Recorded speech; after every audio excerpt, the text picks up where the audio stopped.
civile a été invitée aux négociations internationales. Est-ce que vous savez depuis quand est-ce qu'on a des représentants en jeunesse, des représentants des scientifiques, des entreprises qui font partie intégrante du processus de négociation? Non, aucune idée? Bah, c'est parfait. Alors, je vais vous expliquer un peu tout ça. En fait, il y a eu la COP 20 qui a designé le plan d'action Lima-Paris. Le plan d'action Lima-Paris, qu'est-ce que c'est? En fait, c'est une volonté vraiment d'inclure la société civile au sein des processus de négociation. Pourquoi? Parce que l'idée derrière tout ça, c'était de dire bah, les États ont un rôle à jouer, mais la société civile aussi peut contribuer à la limitation des émissions de gaz à effet de serre. L'objectif derrière tout ça, évidemment, c'était de dire bah, finalement la société civile peut, ce qu'on appelle, combler l'ambition manquante des États. Je vous laisse réfléchir à cette notion. Et la COP 21 a réussi vraiment à faire une grosse place à la société civile. On dit d'ailleurs que c'est grâce aussi à la société civile qui a été véritable force motrice pour arriver à cet accord de Paris. Il y a eu des espaces qui ont été pour la première fois créés. Donc il y a un espace réservé aux négociations, bien évidemment, et un espace réservé à la société civile, où ils sont libres de promouvoir et de montrer que bah, la société civile aussi contribue à l'accord de Paris. Mais clairement, il y a eu vraiment un twist lors de la COP 22, puisqu'il y a eu la naissance de ce qu'on appelle le Marrakech Partnership pour l'action climatique, donc le partenariat de Marrakech pour l'action climatique mondiale en faveur du climat, qui a été lancé par les deux championnes du climat, donc la championne marocaine Hakima Haïté et la championne française Laurence Toubiana. Mais qu'est-ce que c'est concrètement l'agenda de l'action et quels sont ses objectifs? Donc je vous disais, premièrement évidemment c'est catalyser l'action de l'ensemble des acteurs en matière de changement climatique, mais aussi évidemment on parlait de combler le fossé de l'ambition manquante des États, et c'est vraiment un objectif qui est affiché clairement par le partenariat de Marrakech, qui est accroître le niveau d'ambition avant 2020. Donc il faut bien prendre en considération que le partenariat de Marrakech a été créé avec une échéance qui arrive bientôt, qui est celle de 2020, dont on reparlera tout à l'heure. Et enfin, évidemment, soutenir l'accord de Paris.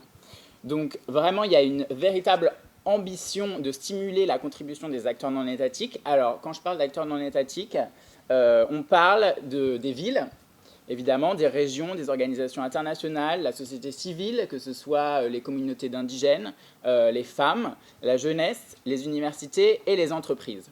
Alors, cet agenda de l'action, il s'articule autour de 7 thématiques. Est-ce que vous avez des idées sur ces 7 thématiques? C'est des grands secteurs, hein, il n'y a pas de mauvaise réponse si vous avez des idées.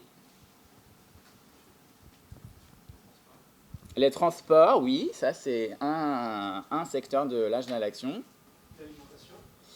L'alimentation, alors il y a quelque chose qui s'en rapproche, qui va être sur l'affectation des sols, mais pas directement sur l'alimentation. D'autres idées? Il y en a 7. Hein. L'énergie, tout à fait. On a aussi les océans et les zones côtières, qui sont un secteur de l'agenda d'action. L'eau, les établissements humains, alors on appelle établissements humains toutes les infrastructures, les transports, on l'a dit, l'énergie, et enfin l'industrie. Je ne sais pas si vous connaissez un peu des exemples de grosses initiatives qui ont été soutenues publiquement par la France, par exemple. Est-ce que ça vous dit quelque chose? Notamment, il y a une coalition, une initiative, je vais dire, plutôt très connue et très poussée par l'agenda français qui s'appelle l'Alliance solaire internationale. Je ne sais pas si vous en avez entendu parler, dont l'objectif, c'est vraiment le déploiement de l'énergie solaire à l'échelle internationale. Donc ça a été créé à la COP 21, à l'initiative de la France et de l'Inde. Ça, c'est un bon exemple. On a aussi un exemple qui s'appelle Seeds Lighthouse. Donc, c'est vraiment une initiative qui a pour but le développement des énergies renouvelables dans les petites îles. Et deux autres exemples un peu différents. On a une initiative qui s'appelle ACT, qui est portée notamment par l'ADEME et qui a pour objectif vraiment de noter les entreprises sur leur bilan carbone. Donc elle développe une méthodologie pour auditionner les entreprises et ensuite proposer des méthodologies pour pouvoir vraiment que chaque entreprise puisse engager une transition vers une économie bas carbone. Et enfin, un dernier petit exemple aussi, c'est l'initiative qu'on appelle Cruise, qui est aussi une initiative qui est portée globalement par la France avec enthousiasme et qui parle du développement des, alors on appelle les Early Warning Systems dans les zones à risque. Donc c'est vraiment pouvoir détecter les menaces en amont, pouvoir éduquer les populations aux comportements à avoir lors des catastrophes pour éviter évidemment les dommages trop importants à la fois au niveau des infrastructures et à la fois au niveau des vies humaines. Donc ça, c'était un peu globalement un gros panorama de l'agenda de l'action, mais concrètement, comment ça s'organise, parce que tout ça, c'est bien beau, mais enfin, c'est pas très, très concret, si je puis dire. Donc moi, j'aime bien parler de l'agenda de l'action sous les termes suivants. Pour moi, l'agenda de l'action, c'est vraiment le bras armé de l'accord de Paris, parce que l'accord de Paris, c'est très, je vous en a parlé, c'est très institutionnel, c'est les États qui décident.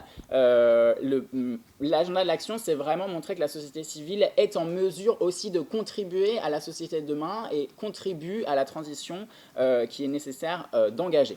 Donc le partenariat de Marrakech, donc l'agenda de l'action, il est construit autour de différents éléments. Alors il y a plusieurs éléments, je vais essayer de ne pas trop être exhaustif, je vais vous parler des plus importants. Premièrement, qui sont les champions pour le climat.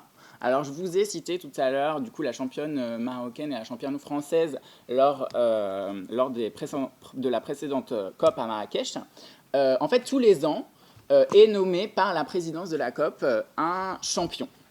Qu'est-ce que c'est un champion pour le climat? Un champion pour le climat, c'est une personnalité politique ou non, je reviendrai là-dessus, qui puisse faire le lien entre l'organe de la CNUC et les actions volontaires et de coopération de la société civile. Donc il a vraiment un gros rôle pour contribuer à promouvoir, soutenir et suivre la mise en œuvre des initiatives. Et enfin, c'est vraiment lui qui va faire, dans l'idéal, on est d'accord, qui va faire l'interface entre l'action menée sur le terrain et le processus de négociation de la CNUC. Je parlais de Toubiana. À la COP 24, on a eu un champion évidemment polonais, dont je n'arrive toujours pas à prononcer le nom, Thomas Chrushchev, voilà, très bien. Et on a un champion chilien qui s'appelle Gonzalo Munoz. Donc je parlais du fait que, en général, c'était des personnalités politiques qui étaient nommées par les présidences de COP. Il s'avère que pour la première fois de l'histoire de la COP, nous avons un champion qui n'est pas un homme politique, qui est un homme de la société civile, qui est un entrepreneur. Donc ça a été vraiment un gros signal donné par le Chili pour montrer qu'il y a vraiment une volonté que la société civile puisse être plus inclue et plus, on va dire, représentée lors des négociations internationales. Donc ça, c'est vraiment la base, les champions pour le climat qui jouent un énorme rôle. Ensuite, comme autre outil, on a une plateforme, une interface web qui s'appelle la magnifique plateforme Nazca, qui est un portail de recensement des initiatives de l'action climatique internationale. Alors tout bêtement, hein, c'est une plateforme web où tous les acteurs de la société civile sont invités, je dis bien invités, à répertorier leur action climatique sur la plateforme. Le troisième outil, c'est le Yearbook, donc c'est une sorte de rapport annuel pour un peu évaluer les tendances de l'action climatique chaque année, tout bêtement. Ensuite, on a les Regional Climate Weeks. Donc, on a les COP, ça on sait, c'est tous les ans. On a les intersections entre les COP. Mais qu'est-ce qui se passe dans ces mouvements pour les différentes régions du monde? Parce que, une COP, c'est un endroit, il faut payer billet d'avion, c'est loin. On ne va pas déplacer non plus toute notre équipe de diplomates directement au Chili ou dans un endroit pas forcément accessible. Donc il y a eu la création de ces semaines régionales du climat qui ont lieu dans toutes les régions du monde. Donc en fait, c'est des mini-COP où là, il y a vraiment un accent qui va être mis pour discuter des questions spécifiques aux territoires et aux régions pour pouvoir engager du coup les non-partis sur le terrain directement. Donc c'est vraiment l'idée de passer de l'échelle internationale à l'échelle locale, clairement. Et enfin, le dernier outil, c'est le secrétariat de la CNUC, évidemment, parce que c'est le secrétariat de la CNUC qui pilote en fait l'agenda de l'action, qui organise les réunions avec les différents acteurs, que ce soit les États, que ce soit la société civile. Mais ça, c'est un panorama globalement idéal. Si chaque élément pouvait marcher, ce serait fantastique et génial. Mais quelle est la réalité derrière tout ça? Elle est un peu différente, si je puis dire. Donc, je vous ai parlé de la COP 21, de la COP 22, où a été lancé le partenariat de Marrakech. Ensuite, il y a eu la COP 23. Alors, la COP 23, elle a été présidée par les îles Fidji. Et la COP 23 a fait, grâce aux îles Fidji, un gros focus sur la société civile, avec la mise en place d'un outil qui était un peu révolutionnaire à l'échelle des négociations internationales, qui s'appelle le dialogue de Talanoa. Je ne sais pas si vous en avez entendu parler déjà. Non, pas encore. Globalement, le principe du dialogue de Talanoa, c'est d'inviter tous les partis, donc que ce soit États et membres de la société civile, autour d'une table pour échanger librement sur l'impact du changement climatique à l'échelle personnelle. Donc comment est-ce que chacun vit le changement climatique à sa propre échelle. L'objectif, il est simple, c'est de montrer que derrière les négociations, on négocie pour des vies humaines et pour des gens qui subissent directement les impacts du changement climatique. Donc ça a été un véritable déclic parce que là, on a vraiment voulu faire appel aux émotions pour pouvoir avoir un impact direct sur les négociateurs et les négociations internationales. Donc ça, c'était une très bonne avancée du point de vue de l'agenda de l'action. Donc ça, c'était la COP 23. Et ensuite, la COP 24 s'est passée en Pologne. Et là, l'image est un peu différente, puisque alors, il y a eu la finalisation en fait, du processus du dialogue de Talanoa. Ça a duré sur ces 2 années, qui a commencé avec les Fidji et qui a terminé avec la Pologne. La Pologne a eu une approche qui était un peu différente, puisque en fait, elle a créé des dialogues de Talanoa plutôt en vase clos. Il y avait certaines personnes de la société civile qui étaient en mesure de témoigner, les grosses ONG type Greenpeace, mais le reste de la société civile ne pouvait pas rentrer dans la salle et ne pouvait pas s'exprimer.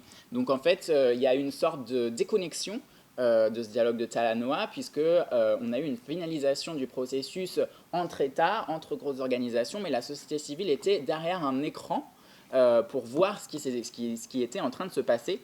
Donc, d'un point de vue de l'agenda de l'action et de l'inclusion de la société civile, c'est vrai que ça a été quand même quelque chose qui a complètement changé la donne. Et en plus, je vais le rappeler, puisque le climat, en tout cas en France, était quand même assez particulier, avec beaucoup de manifestations, que ce soit des mobilisations sociales ou environnementales. Il y a eu quelques-uns des membres de la société civile qui allaient à la COP 24 qui se sont fait arrêter par les autorités polonaises. Donc je vous laisse voir vraiment la différence de cadre qu'il y avait entre voilà, une présidence fidjienne et une présidence polonaise. Et en fait, on arrive à la COP 25. Et la COP 25, c'est déjà en 2019. Alors, si je vous le rappelle, le cadre de l'agenda de l'action allait jusqu'en 2020. Donc, ça veut dire que cet agenda de l'action se termine en 2020. Donc, en 2019, du point de vue des États et de la société civile, c'était vraiment une grosse échéance pour réfléchir au bilan de l'agenda de l'action et sur ce qu'il allait devenir. Alors, le temps du bilan a été plutôt intéressant. Il a été managé par du coup, le secrétariat de la CNUC sous une forme très classique qui est on a envoyé un questionnaire aux États et aux partis. c'était un questionnaire volontaire pour les questionner sur les différents outils, les différents éléments, s'ils pensaient qu'il y avait des pistes d'amélioration, s'ils pensaient qu'il y avait des choses qui ne marchaient pas pour cet agenda de l'action. Alors on a identifié plusieurs pistes d'amélioration, ça c'est sûr. Pour le champion, je vous disais que c'était quelqu'un qui était politique, voire trop politique. C'est une personne qui a énormément de travail. C'est énorme de faire le lien entre les négociateurs et la société civile. Pour une seule personne, c'est vraiment inhumain, clairement, surtout avec leur agenda déjà personnel. Et en plus, en fait, l'élection de ce champion dépend vraiment de la volonté du pays, donc la volonté du pays qui préside la COP.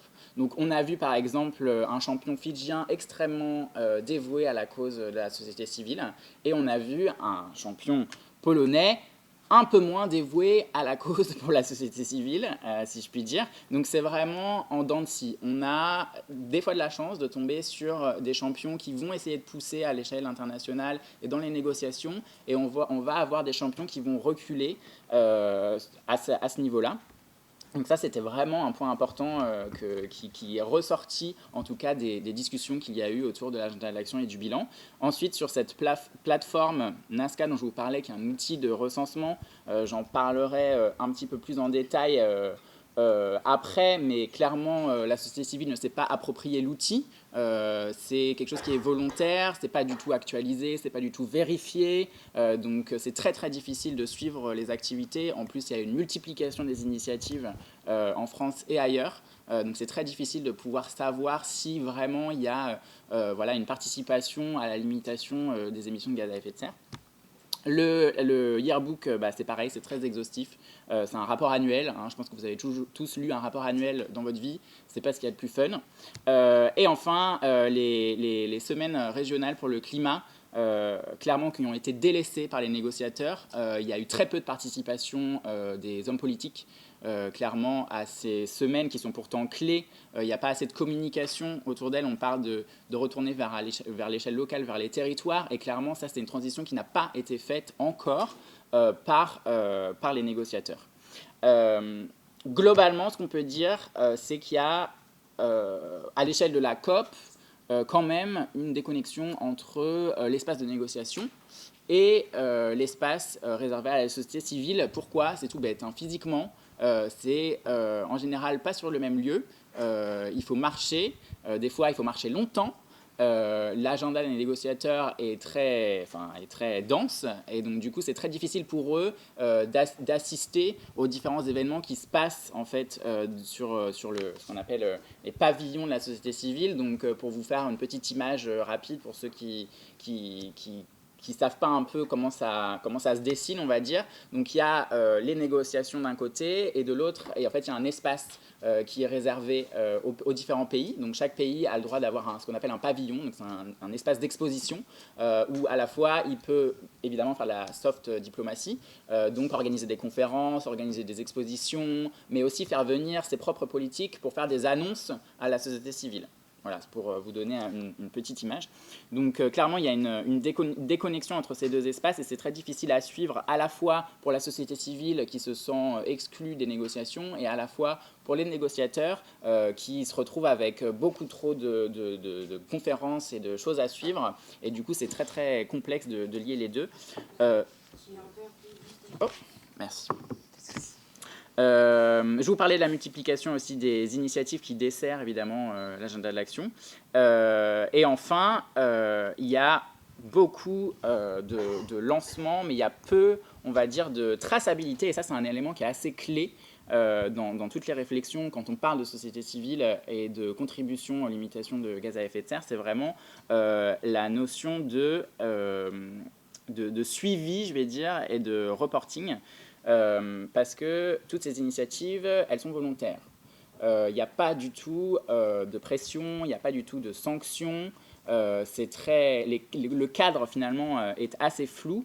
Et du coup, c'est très, très difficile de mesurer l'impact que ça a clairement. C'est difficile aussi parce que c'est volontaire, parce que c'est l'esprit de l'accord de Paris. On ne va pas créer des initiatives qui sont contraignantes, sachant que c'est censé être ce qu'on appelle un bras vraiment de l'action de l'accord de Paris. Donc c'est vraiment une question qui est vraiment importante dans cette réforme de l'agenda de l'action, si je puis dire.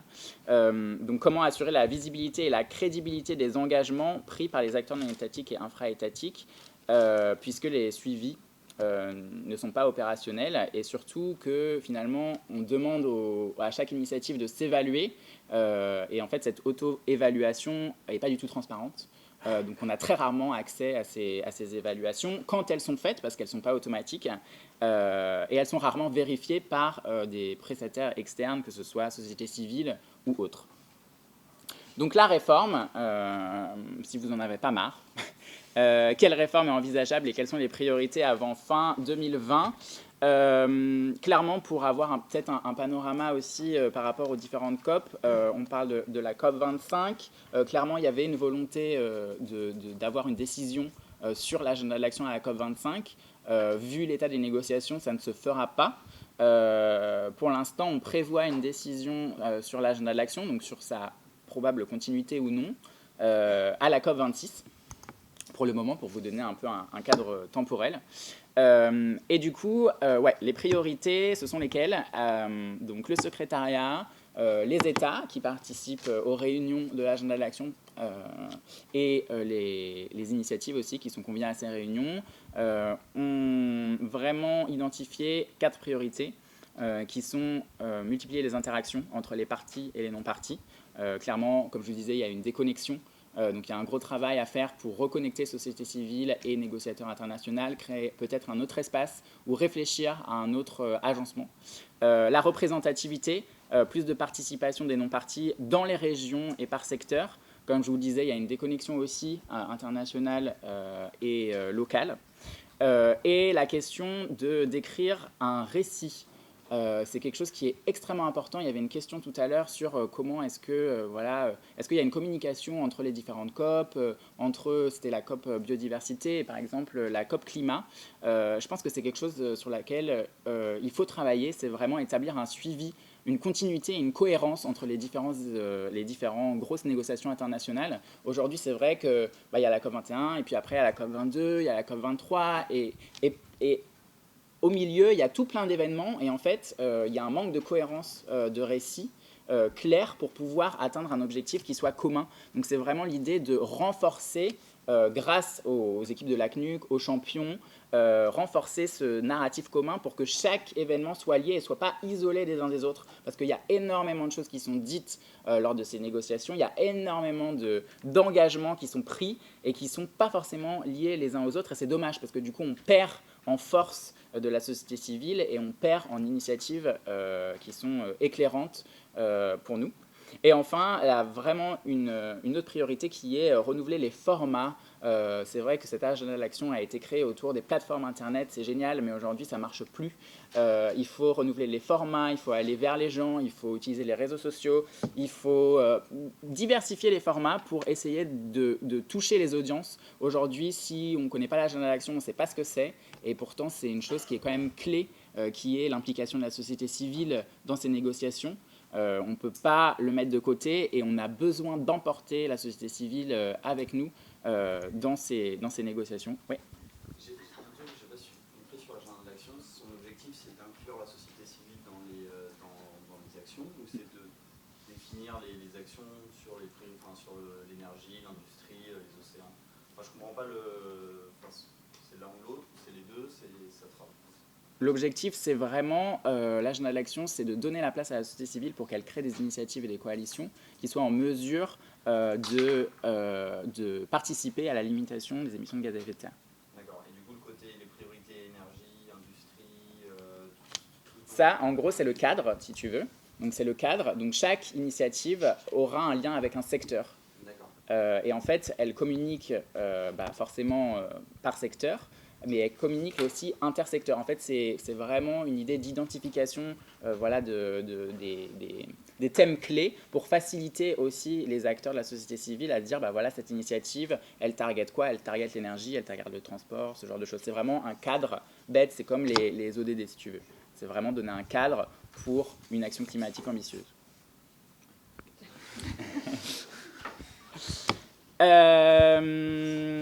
Qu'est-ce que je disais?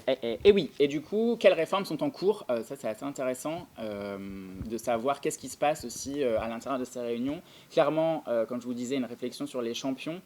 Comment? Alors, il y a une idée qui est assez intéressante qui est de, d'avoir des champions par secteur, justement. Bah, là, ça rebondit par exemple sur ta question. Il y a 7 secteurs et aujourd'hui, ils essayent de communiquer, mais c'est très difficile d'avoir des champions par secteur, justement, pour pouvoir communiquer sur ce qui se passe et sur les initiatives qu'il y a par secteur pour faciliter l'ambition. Et bien sûr, évidemment, d'avoir des équipes dédiées par pays, parce qu'on a la chance en France d'avoir une personne qui s'occupe de l'agenda de l'action. Mais dans certains pays, il n'y a personne. Du coup, qu'est-ce que ça veut dire d'un point de vue d'un État de ne pas avoir quelqu'un dédié sur les questions de société civile? C'est intéressant, mais du coup, ça ralentit les processus de l'agenda de l'action. Enfin, pour tout ce qui est, comme je disais, plateforme, NASCA, etc., il y a vraiment une volonté de faire un lien avec tout ce qui est reporting dont je vous parlais, suivi, vérification, transparence. Aujourd'hui, c'est une plateforme volontaire. Il y a une volonté de la part du secrétariat et de Patricia Espinosa, clairement, de réformer cette plateforme pour qu'il y ait un suivi des engagements qui soit clair, pour qu'on puisse avoir directement des indicateurs et des mesures d'impact sur le site internet pour permettre aux initiatives de s'auto-évaluer. Et aussi, à la fois, ce qui est assez intéressant, c'est qu'il y a cette notion d'externalisation et de vérification de la part de la société civile qui a été introduite assez récemment. Donc ça voudrait dire que chaque initiative devrait pouvoir s'auto-évaluer et ensuite cette auto-évaluation serait soumise à la société civile pour qu'elle puisse voir si vraiment il y a eu un impact clair, comment en fait l'impact a été mesuré et si c'est assez ambitieux pour l'accord de Paris. Voilà. Qu'est-ce que je voulais vous dire d'autre? On a parlé de crédibilité, on a parlé d'externalisation. L'objectif global de l'agenda de l'action, c'est quoi? C'est mobiliser plus efficacement les acteurs de tous les secteurs. Pourquoi il y a ce besoin de renforcer la mobilisation des acteurs non étatiques? Tout simplement parce que c'est une dimension stratégique. L'idée, c'est vraiment de créer, de renforcer et de maintenir les discussions multilatérales et d'accompagner la mise en œuvre finalement des initiatives. Pour conclure, je vais vous citer 4 fonctions d'un agenda qui sont vraiment clés pour comprendre aussi l'intégration de la société civile dans ces espaces de négociation internationale. La première fonction, c'est vraiment aligner les imaginaires en direction du changement. Qu'est-ce que ça veut dire? Ça veut dire faire converger les signaux, avoir une convergence de valeurs et des engagements des acteurs de tous les secteurs. Donc, c'est-à-dire que s'il y a une convergence vers un objectif qui est commun de la part de la société civile, les États vont, alors, dans une certaine mesure et plus ou moins rapidement, se diriger vers ce changement-là. Pourquoi? Parce qu'il y a cette notion de on va gagner à faire partie de la transition et on va perdre si on ne fait pas partie de cette transition. La deuxième fonction, ça va être évidemment augmenter la pression sur les parties, une pression vertueuse sur le processus des négociations. Et de plus en plus d'acteurs sont prêts à agir en faveur de cette limitation. Ça va créer des attentes et du coup, ça va créer une base favorable à des décisions qui soient ambitieuses et pérennes. La troisième fonction, c'est permettre aux discussions et initiatives difficiles d'avoir lieu. Donc, c'est vraiment donner corps à des discussions. Et enfin, catalyser et canaliser les énergies. C'est important, mine de rien, que la société civile et les acteurs politiques soient dans ce même espace, même s'ils sont peut-être un petit peu trop éloignés. Ça favorise évidemment le fait qu'on puisse rassembler toutes ces énergies, car proche de l'instance de négociation. Donc ce qu'il faut retenir de l'agenda de l'action, c'est vraiment que c'est une force motrice. Clairement, ça a été une force motrice dans les négociations conduisant à Paris, ça c'est sûr, permettant la construction d'alliances, de coalitions multipartenaires qui agissent, vont de l'avant, impulsent et influencent les États réciproquement. Donc il y a vraiment une idée de dynamique lancée par la société civile qui est importante, bien sûr avant l'accord de Paris, mais d'autant plus aujourd'hui puisque ce cadre est remis en question. Est-ce qu'il va être reconduit ou non? Est-ce qu'il va permettre vraiment d'envisager un récit qui soit positif et ambitieux. Telle est la question. Donc voilà, et si vous avez des questions, n'hésitez pas. Mademoiselle. Oui.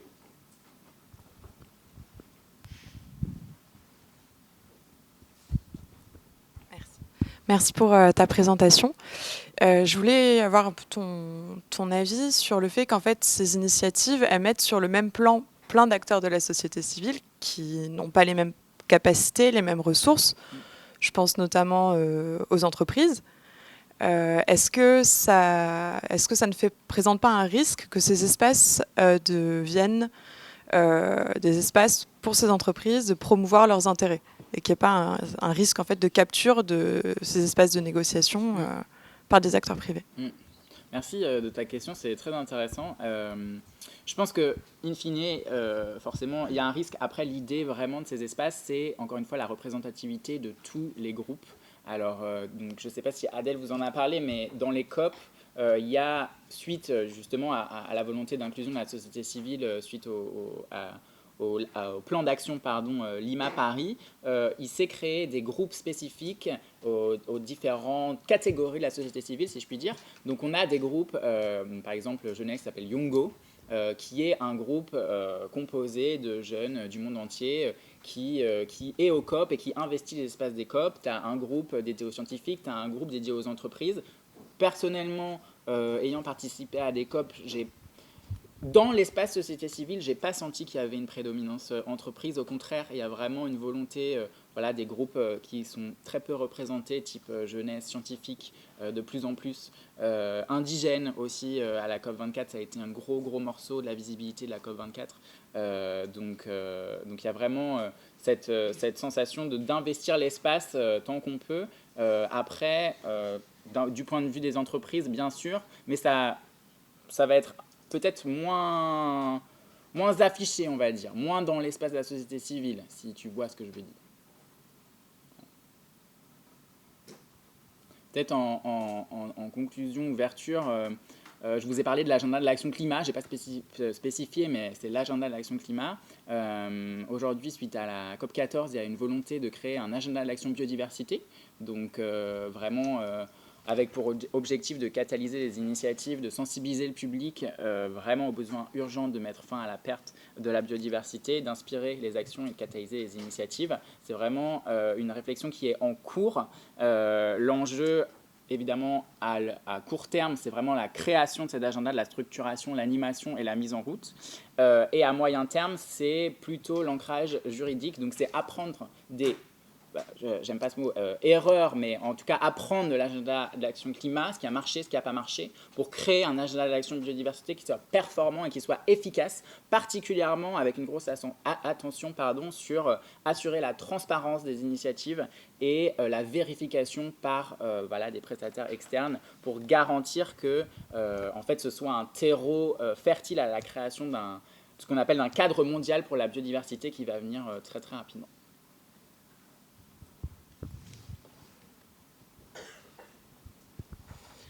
Cet agenda, il me fait pas mal penser, dans le principe, au One Planet Summit. Tu veux que je commente? Oui, c'est ça. Oui. Je ne sais pas trop quoi dire là-dessus. Heureusement, malheureusement, je ne sais pas. Ouais. En fait, c'est intéressant que tu mentionnes ça. Je parlais tout à l'heure justement de la priorité de créer un récit qui soit cohérent. Qui est arrivé un peu à la table des négociations, en tout cas l'agenda de l'action récemment, c'est vraiment pour éviter ce genre de choses. C'est vraiment pour éviter qu'il y ait une multiplication des instances et des initiatives. La France adore créer des initiatives, des coalitions, c'est super, mais à un moment, il faut qu'il y ait de la transparence, il faut qu'il y ait un impact qui soit clair et précis. Alors, il y a eu évidemment le One Planet Summit. Aujourd'hui, il y a vraiment une ambition de créer un fil directeur entre les COP et utiliser aussi les One Planet Summit pour pas que ce soit justement déconnecté, pour pas que ces événements soient isolés. Pourquoi est-ce qu'il y a une COP? Pourquoi est-ce qu'il y a un OPS? D'un point de vue de la société civile, je comprends que c'est vraiment perturbant parce qu'on se dit mais en fait quelle est la différence, quelle est la place? Il faut vraiment connaître ce qui va s'y passer et les objectifs de chacun. Mais c'est une réflexion tout à fait pertinente et c'est vraiment la volonté en tout cas du secrétariat et des membres actifs de l'agenda de l'action, c'est de pouvoir utiliser ces événements en créant ce narratif commun et en créant des ponts et des passerelles pour éviter l'isolement et les déclarations indépendantes de chaque État ou de chaque initiative. C'est bon ? Merci beaucoup, j'espère que je n'ai pas été trop long et que je ne vous ai pas trop ennuyé. En tout cas, n'hésitez pas, si vous avez d'autres questions, je serai au fond. Merci beaucoup.